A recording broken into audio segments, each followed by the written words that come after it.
Hey folks out there, here's another episode of the Vegas Dice Kings.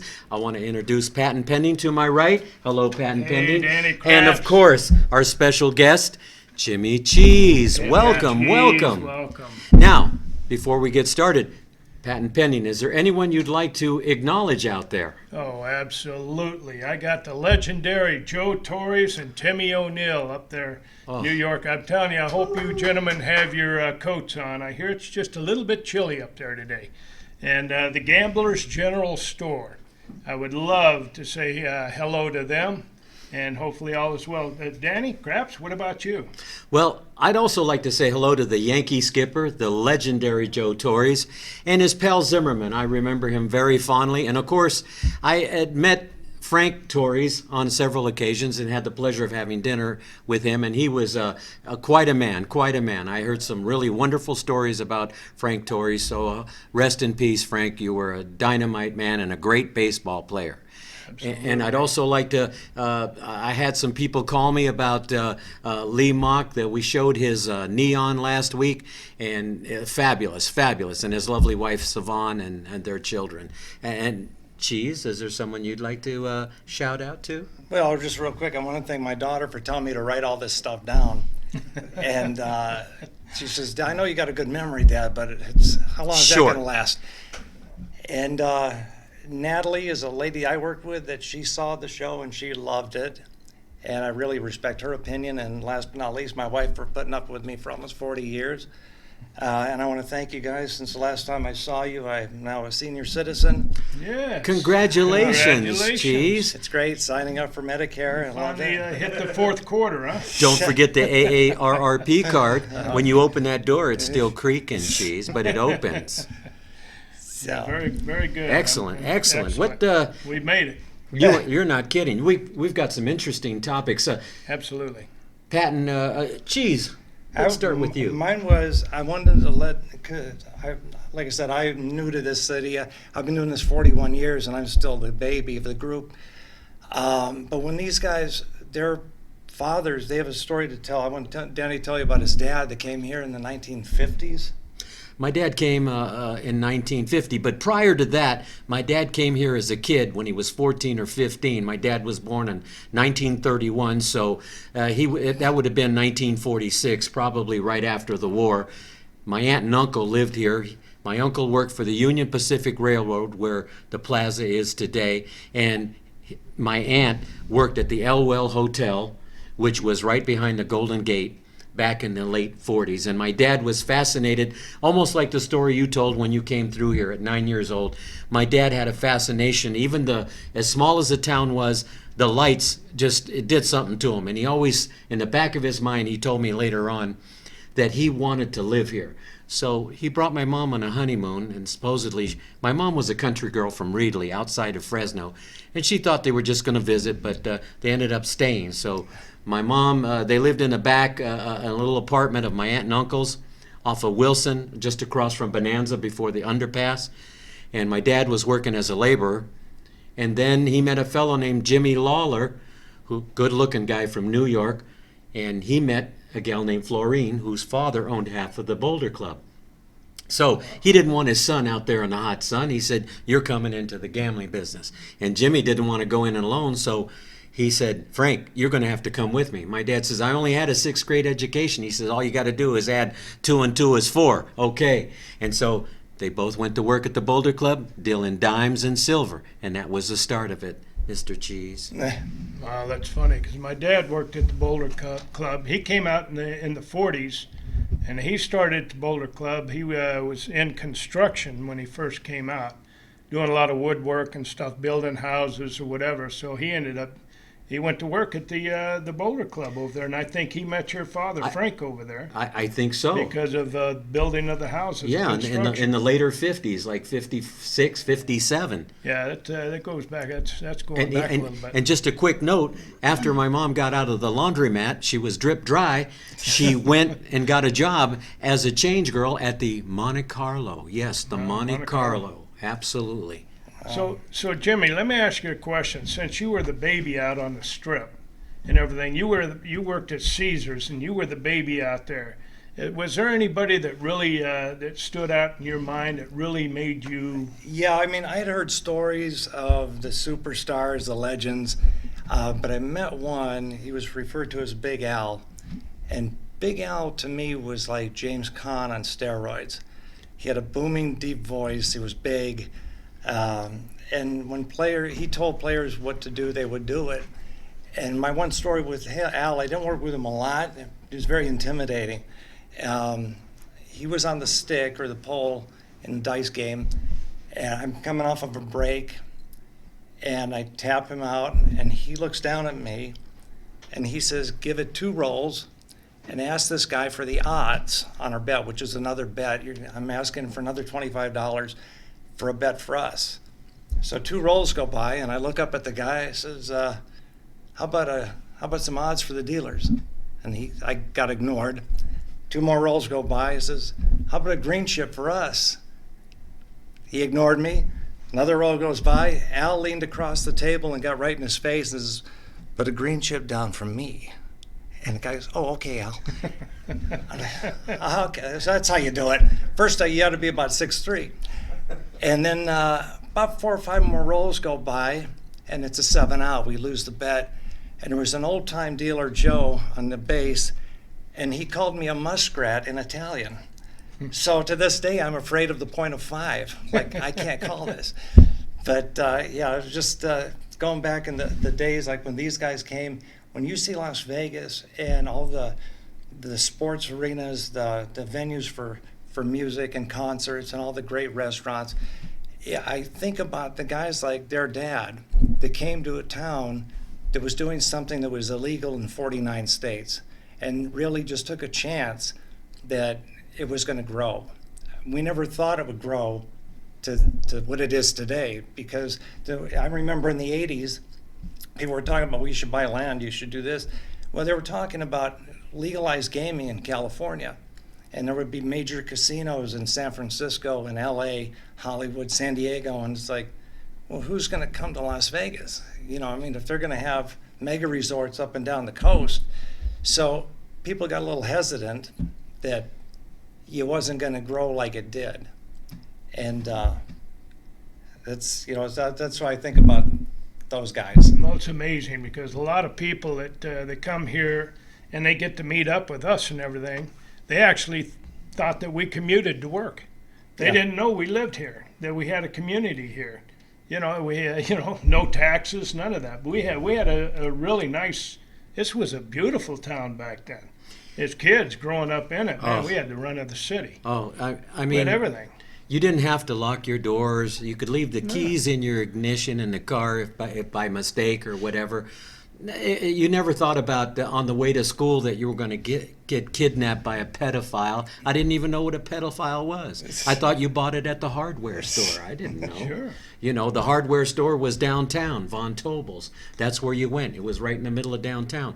We're going to talk about downtown in one episode, about how it was the center of the universe for Las Vegas, because everything was downtown back in the 50s and 60s and 70s, and even in the 80s until it started to change. But Vegas has always reinvented itself. That's one thing that all us old timers, and Jimmy's been here since 1981. Yeah. So it keeps reinventing itself. You think about Caesar's Palace bringing in Evel Knievel, and of course he didn't make the jump. Then years later, his son makes the same jump and makes it. And then they decide to have Grand Prix. They built a 2-point-something mile racetrack, and all of a sudden you got Europeans from all over Europe, all the jet setters. I remember Christy Brinkley was there. At the time, she was going with the French race car driver, real good-looking guy, and she was there for a few days, Christy Brinkley back in those days. And then you had the epic fights. What was amazing is these players that like to play and they're stuck hundreds of $1,000s, they could care less about the fight. Here, kid, here's my $500 ticket. I remember going with Vic Heckley. All we had to do was wear our jackets, and we were sitting 3 or 4 rows from the president, Henri Gluck and Terry Lanny. And over here was Burt Reynolds, Richard Pryor. Over there was Tom Selleck, Oh, we're waving at everybody. Who's those guys? Well, they're crap dealers. Because crap dealers were king We were at king. Caesar's Palace. And I'm sure you have stories of the Tropicana, how it was for you guys. Absolutely. We didn't have the Grand Prix, but we had about an eighth of a mile mini go-kart track out back. They actually did. They I had think a little, I raced go-kart on track. it. Yeah. I did. I They raced used on to have it. that out A there midget when they track? were having the No, it Grand was for Prix. go-karts. Funny. A midget track? Yeah, little midget go-karts. What was the height for the race car drivers? Getting in the thing. Well, I know a few dealers that went around the track a few times they went too. around the track. And speaking of that, there's we talk about the glamorous part of Las Vegas and what it was like to live here and work here, but Jimmy has another side, shall we say, like the show, the dark side. Yeah, the dark side. We're going to let Jimmy Cheese expound on Talk that a a little little bit bit. about that, Yeah, Jimmy. yeah. Well, so many dealers came here from like the Midwest and all that, and they're taken by the nightlife, the gambling, the drinking, and it took its toll on a lot. Between the three of us, we've known over 30 people that have committed suicides. Some, a lot of car accidents, a couple shootings, and it's just, you could drop a pin on any city, any town in the United States, and there's always going to be trouble or problems in that town. But the fact that this was like no other place, that nothing closed, that it was encouraged to gamble, it was encouraged there's signs for sex all over town. So it was always at the forefront. Well, if you get somebody that has an addiction problem, I knew one guy that had to move. He couldn't walk by a slot machine without blowing his whole paycheck. So there was some dark sides to the town. If you don't have that problem, it's a great city to live. The tax situation, the fact that there's so many great venues and there's so many great restaurants, but if you have a problem, it ain't the place to be. Hey, Jimmy, is there any of those sex signs still up? Always seem to end up on a dead end. Remember down on the strip, they used to have those little cards that they used to shove in people's hands. Kept shoving it, and finally they tried to put a stop to all that. And I don't know if I don't remember seeing any out there right now. I know the stands are up with all the little magazines in there, where they can go, and all the strip joints and stuff like that. Now there's a big truck that goes down the strip with a sign that With a says big "Girls sign. direct to your room." Yeah, I mean, it's illegal, but yet they can still show all that. Well, money's made the town go round and round, and one can say one side and then the other side, so there's always two sides. But I will tell you, to expound on what Jimmy says, I remember when I was breaking in, and my father, who had been a crap dealer, and his father, he said, "Look, this city and this venue that you're in, it's like a golf game. You got to stay out of the trap." And of course, a lot of that was kind of new to me, as far as, he said, "Don't get caught up. These guys, they're going to tell you that, hey, listen, I got it. I got every angle figured out." For instance, when I went to Caesar's Palace, I wanted to get along with everybody, and so I started betting sports with the guys. They would bet a 3-team parlay on this game, and then we would get lucky and win. I'd say, "Oh, what'd we get?" "Oh, you don't want 500 or 600. Look, we're going to parlay that, and we're going to come out with 3,000 or 4,000. Well, it took me about 6 months to realize that these guys were degenerates, and they were looking to get even, and they were never going to get even. So it cost me a few dollars to realize that wasn't for me. And I'm sure you guys know the same thing about fellas that would say, "Hey, come on, give me 300. We'll go." Been down that road, done that. How about the guys that would all rent a bus from Caesars, and they would go on these Calcuttas? You understand that, being a scratch golfer at one time. And they'd come back, and between card games on the bus, betting however they bet on the shots and the side and all that, they would come back busted. They would leave with whatever thousands, and they'd come back. "Danny, can you give me 200? Well, you just had 20 grand in your pocket." "Well, a little bad misfortune." "Oh, okay." I don't want to use a name, but there's a lady that was a dealer, And the story is that one night they had a score. They made, I want to say, over $6,000 each. And the next night when she came to work, she asked to borrow $200 from one of her guys on the crew.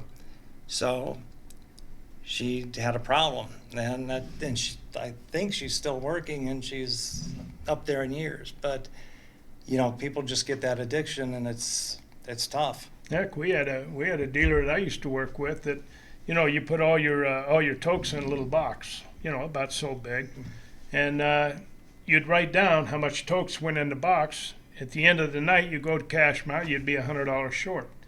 So this went on weeks after week. Finally found out he was taking money out, going across the street, betting a Keno ticket. Said, well, I was just trying to get lucky for everybody. But he had the problem. It was either in the machines or up his nose, one or the other. Another real quick story with Caesars. It just came to, was it the MAP? Mutual Assistance Plan? Yes, the dealer started. The dealers had a MAP. And what that was, when you cut up the tips every day, you put something in the MAP. And if it wasn't used at the end of the year, you got money back, a couple $100 or whatever around Christmas time. And if somebody got sick, or if somebody had a misfortune in the dice pit, that was to take care of them. And was there a girl that was getting MAP and going to school in Arizona? Yeah, I believe so. Yeah. Yes. She getting a free ride then. She said she had family problems, and so the dealers were giving her MAP money. In the meantime, she was going to school in Arizona. Well, she had to buy her school supplies, geez. Pencils, erasers. What are those, pencil sharpeners? You stick the pencil in it and you twirl it around. Very Well, expensive. that was the downfall of a lot of taking up collections, was people like that. We had the same thing happen with us. My grandmother died. Everybody would chip in, found out his grandmother was dead for 5 years. So they just used the money to. They had addictions, and Right. they had to take care of them. So yeah, it was it's a little bit different out there, but we've all seen it. We've all been around it. Sure. It's amazing. It is amazing to see. When I think when we all broke in, well, at least when I broke in, you would have these break-in dealers come over, and they'd come over and stroke you, which is another term for, they'd make all these weird bets because they're learning, and then we'd go get off and do the same thing to them. It was an endless cycle. Well, I played a little bit, but my dad had told me, hey, listen, it's a great game. You can't beat it. And so, you can have fun with it, but don't try to pay your rent or go on an ocean cruise, because it ain't going to happen. The longer you stay and play, the more chance you got to leave with empty pockets. Well, you're going to have it this week. Next week, you're going to be busted borrowing money. Just the way it was. And how many guys we knew that were in debt to loan sharks? That's how loan sharks survived. They go and lend you whatever to pay your rent. Now you're paying a VIG. I don't know. The VIG would be just crazy. What would the VIG be on, like $1,000? Well, it all depends if it was compounded. Yeah. Because they compounded stuff like that. As far as the dark side, though, Jimmy, you're right. How many people that we do know that actually off themselves because they had problems? Lost Players everything. that we had would off themselves because they'd come out here and get caught up, lose their wife, lose their business, lose everything they had, all for trying to get lucky. This is the thing that I noticed all through the years of 49 years, is that you'd get someone come up and they'd start playing $500 chips, $5,000 chips, and they were jovial and they were happy. Now, fast forward 10 years later, they're irritated. They start losing. They're not the same jovial person. They're not treating you the same way. They change. Their personalities change. Like Pat and Pending says, and Jimmy Cheese, they've gone through their wives, they've divorced, they've lost everything. Now they're betting nickels and dimes and quarters. And they go from Rags to riches. They go from Prada to Riches to nada. rags. They go from the penthouse to the outhouse. That's true. I dealt to a man one time at Caesars. At the course of the night, he won over $1 million. And about 5-6 years later, he was back in betting $25 chips, which from what he used to bet was nothing, but he'd lost everything. and it was sad, you know. Oh, sure. It's a sad part, but you know what? The longer you dealt, the more emotionally detached you got. Like a doctor. He saves some, he loses some. Does he lose any sleep? I don't know. You'd have to ask him. But we've taken hundreds of thousands, millions of dollars off of certain players. Did I lose any sleep over it? Absolutely not. Did you? Not a bit. Jimmy, did you go home and cry your eyes out? Not that kind of money because they got it to lose, but it would bother me when I would see a young guy come in and he'd be up maybe $300-400 and he's looking at it like it's gold, and I would tell him, you know, you should go. You know, I mean, you won. Go get some lunch and relax, and they don't, and slowly they lose it all back. And I'm like, you know, I see it all the time. Well, how many fist fights we seen out there between wife and husband Oh, because he'd blow it back or she blew everything, and they'd actually get in fist fights on the floor. You know, now you got to break it up. They're both going to jail. They're not going to get out till Monday after they see a judge. Their whole trip's ruined, and Yeah. they just got here. Or a guy that he comes in, he's going to stay 3 days. The first day he's already blown his line. Yeah. He's already, give me another 10,000. He's looking Give me for another more. 10. Give me. So it's called chasing the dragon. There's many forms of chasing the dragon, and one of them is gambling. There's, you know, you don't want to paint the rosy picture. I mean, this town was built on people donating to make all this happen. You know, we're not charity cases. We don't give it away. You gotta, if you make a little score, like we would tell people, especially if they bet for us, hey, go take a break, go for a walk, go have an ice cream or something, go do something for a little while so that you clear your head. Otherwise, it's like fever. It's like a fever. Sure, you try to slow them down as much as you can because they come in firing. They start losing right off the get-go. You tell them, slow down. You know, you're here for the whole weekend. Relax, enjoy it. Well, some people can, some can't. the thing with dice, and it might sound stupid to people that don't play or don't see it 8 hours a day like we do, is there's a definite cycle that the dice go into. And I know it's all random, that people are throwing dice, but you would be amazed that there's times that the dice just keep rolling number after number after number, and there's no rhyme or reason. And then there's times you just feel it. It's like number seven out, seven, and it's just lose. And people are here on vacation. They don't get it. They think it's them. But it's definitely a cycle that you can't explain it. I don't know if it's the Earth's rotation or something happens, but there are times that the dice we call it get out of line, where somebody might shoot the dice for over an hour, and it's happened. It's rare, but it's happened, and it's those times that make that game great, because everybody's on the same team. We're all playing together. We're all betting on each other. Whereas in blackjack, it's you could get great cards, and your friend could get lousy cards, and there's nothing you can do.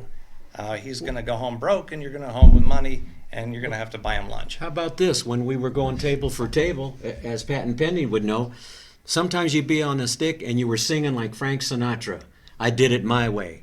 And you were just coming off because we had pockets. And you'd have a pocket full in front. You'd have your back pockets. Then there's times you got bets all over and 7 out. It's absolutely true. The cycle of dice is like the rotation of the earth, the axis, sure. the atmospheric conditions. Yeah, you get, and we worked as a close-knit crew. You get one guy that just keeps calling 7 out. You can't think what we're going on in our minds looking at him, calling him names in our mind, But that's just how it was. I worked with a guy once that he just had bad luck. He was on the stick, and we had a guy come up and he was betting for us right away, like $100 for the dealers, 100 odds, and he couldn't call one winner. And you could see he was getting pale. And he had about 2 minutes to go before the next stick man was coming in. He put the stick down. He says, he told the player, he says, just sit tight. A couple more minutes, we're going to get a new stick man, because obviously I can't call a winner. And sure enough, the next guy came on and we made money. But there's so many superstitions that that's what can cause you to lose But sleep. that's just a cycle of the game itself. You know, Some guys were so good they could call a cat off a shrimp boat. That's true. That is very true. It's amazing how it seemed like the same guys can just call winner after winner after winner when you got a stiff on the game. Yeah. But when you get a George, you get me on the stick. 7 out, 7 out, 7 out. We don't mean a stiff from the morgue. We mean a stiff that keeps his hands in his pockets. Yes. Another thing you guys were talking about last week was paying your taxes. Yes. If you made money, you took care of the floorman, the boxman. We took care of the porters, the cage, the people who worked in the cage. And the one nuance that was new to me when I started working at Table for Table was the book of matches. And what you would do is you would put the money in a matchbook, and you would either meet that person after work at a bar, at a restaurant, or you would give him the matches, and they had like $100 or $200 in the matchbook. And I remember one day I came to work and I didn't go out after work, and I had the matchbook, and the floorman said, "Come to the bathroom."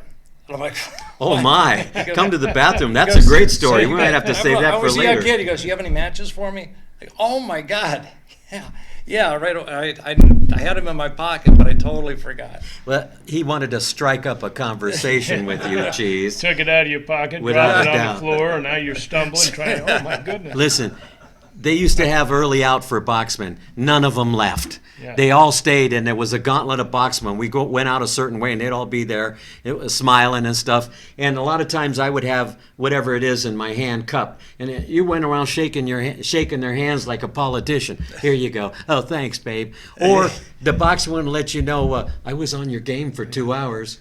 Yeah, so what? I mean, so what? Hey, I gave you 1,500. No, he did. He did. Yeah, he you did. sat there You had trying to to pay stay attention awake. to who was on the game. We used to write it down, write their names down. That way we had it in the box if it wasn't stole.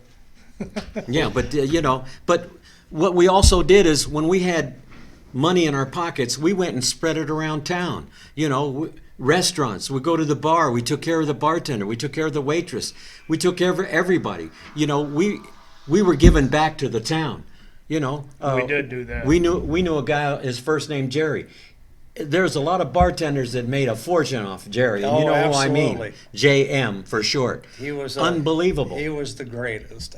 I loved that guy. Well, we kept this town open. There's no doubt about it. All the bars, restaurants, Yes. everything. We were out there every night buying. That's just how this town was run off of us for years. Absolutely.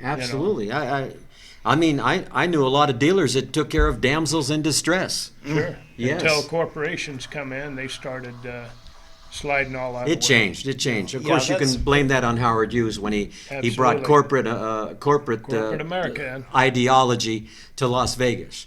I miss the mob. I do. I really do. And we'll talk Absolutely. about some of the good fellas that we worked around with and got to kibitz with and so forth, because they were like regular people until they were on the clock, and then they changed their demeanor, obviously. But the interesting part about it, you didn't know who you was with. No. Most of the time you're working with people, you had no clue that they were all affiliated. No. You had no clue about it I took until later on. I took a guy into the Gold Rush, which belonged to Tony Spilatro, and he said, "Oh, that ring looks familiar." I'll leave that alone right there. Yeah, in the movie Casino, Spilatro was Nicky, Joe Pesci. Joe Pesci, and I actually knew dealers that met him at a restaurant and borrowed money from him.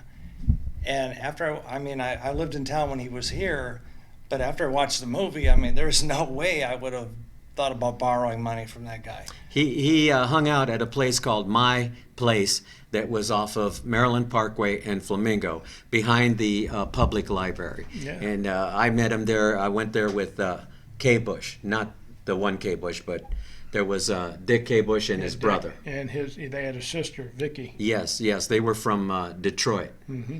And that's where I met I Tony used to hang Spilatro. out there in My Place. We used to go in there and have a lot of drinks all the time.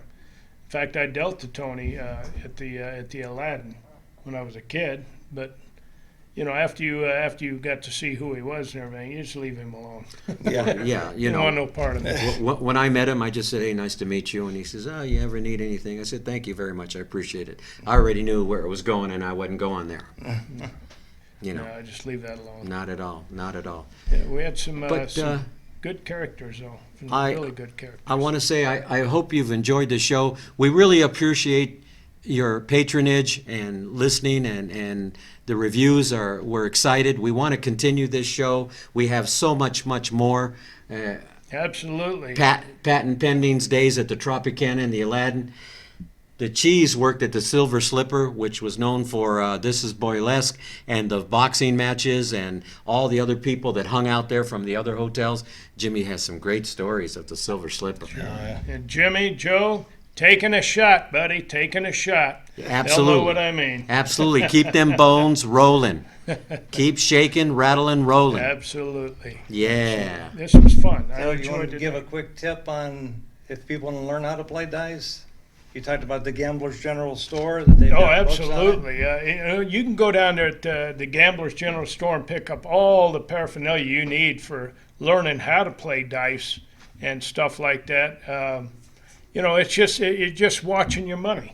Yeah. Watch your money. Don't get involved with blowing everything you got. You gotta mise your money, so to speak.